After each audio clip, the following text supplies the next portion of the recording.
So right now I'm just spraying my shiitake mushrooms with water, and that concrete and wood around it, and this little fence is to keep the wind from blowing it over, and the fence is to keep people and critters from kind of touching it.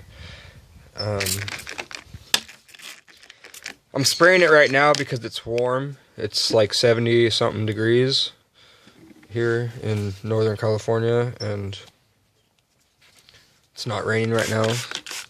So if I don't keep this area humid enough and moisture enough, then they will die. So you got to make sure to do that. And once it rains, within 24 hours you'll find mushrooms that pop up on logs or stumps or whatever in the ground, and you can actually dig them up and bring them home and water them yourself after the rain, because they'll sprout and they won't fully mature until, you know, or if it rains one day and then it stops raining, you're gonna have mushrooms that sprout and then they're gonna die real fast, or they're not gonna reach the maturity level. There's some mushrooms that die within 24 hours after fruiting, or as soon as they fruit. As soon as they're only there, they're only visible for 24 hours, because the mushroom itself is the fruit of the plant. The plant itself in the mushroom would be the mycelium, which is all hidden underground.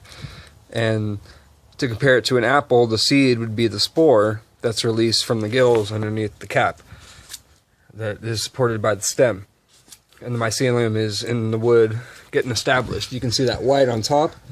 That's the shiitake mycelium slowly taking over this log.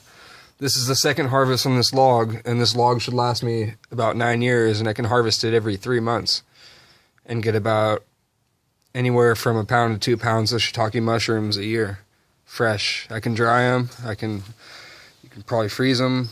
You can eat them fresh. And this log was probably about, you know, $15, $25, not too expensive. And you can buy it online. There's certain stores that actually have them.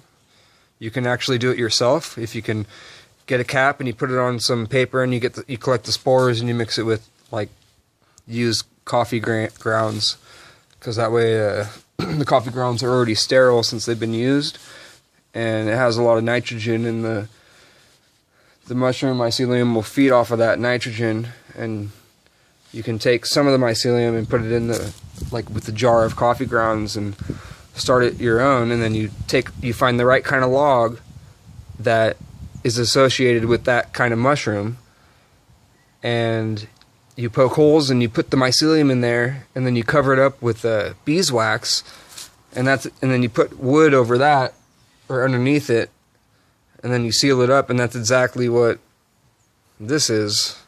You can even see one right here that will probably pop up in a few years from now. And it's pretty cool. You inculate the spores into your own log, and you can have mushrooms for up to 9 years. Or more, or less, depending on the location and the weather and the handling of the log itself.